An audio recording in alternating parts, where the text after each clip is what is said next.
دوسری سند ہمیں جو قرآن پاک کا ترجمہ اور تفسیر یہ چیزیں ہوئیں جس کی اجازت ہوئی، وہ دوسری سند کیا بیان کرے،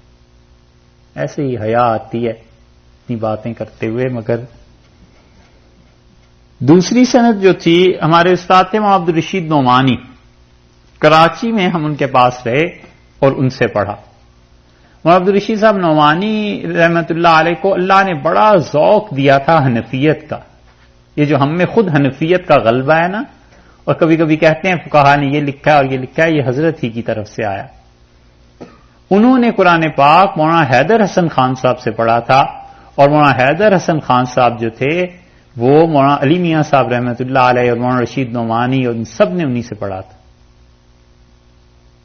ہمیں قرآن پاک کی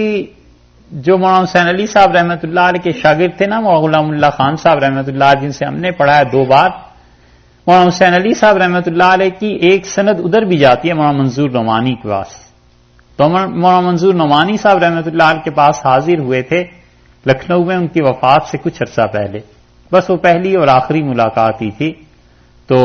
ہم نے ان سے حدیث کے لیے درخواست کی کہ حضرت حدیث کی اجازت مشائخ دیتے ہیں، آپ بھی ہمیں دیں، تو مسلم اتروائی، اور مسلم اتروا کے حضرت نے کچھ اس کی عبارت پڑھوائی، اور پھر فرمایا کہ ساری چیزیں جن کی مجھے اجازت اپنے بزرگوں سے آپ کو دیتا ہوں۔ تو مولانا منظور نعمانی صاحب رحمۃ اللہ علیہ کا بھی ایک واسطہ مولانا حسین علی صاحب رحمۃ اللہ علیہ سے ملتا ہے۔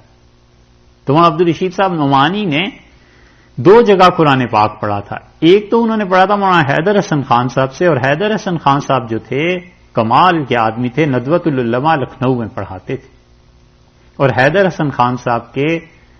بہت قریبی شاگردوں میں مولانا عبدالرشید نعمانی تھے، اور مولانا عبدالرشید نعمانی کا حال یہ تھا کہ مولانا ابوالحسن علی ندوی رحمۃ اللہ علیہ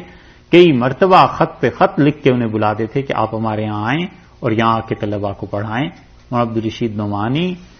بڑا علم تھا بھائی، بڑا وسیع علم تھا ان کا، وہ جب بات کرتے تھے تو پتہ چلتا تھا کہ علم کیا چیز۔ انہوں نے 2 جگہ سے پڑھا، ایک تو حضرت نے پڑھا تھا مولانا حیدر حسن خان صاحب سے، اور حیدر حسن خان صاحب کی بھی سند جاتی ہے وہی شاہ ولی اللہ رحمۃ اللہ علیہ تک، اور دوسرے انہوں نے پڑھا تھا مدرسہ تعلیم الاسلام تھا ایک، قدیر بخش صاحب، مولانا قدیر بخش صاحب صدر مدرس وہاں کے رحمۃ اللہ علیہ، ان سے پڑھا تھا، وہ بھی سند وہیں چلی جاتی۔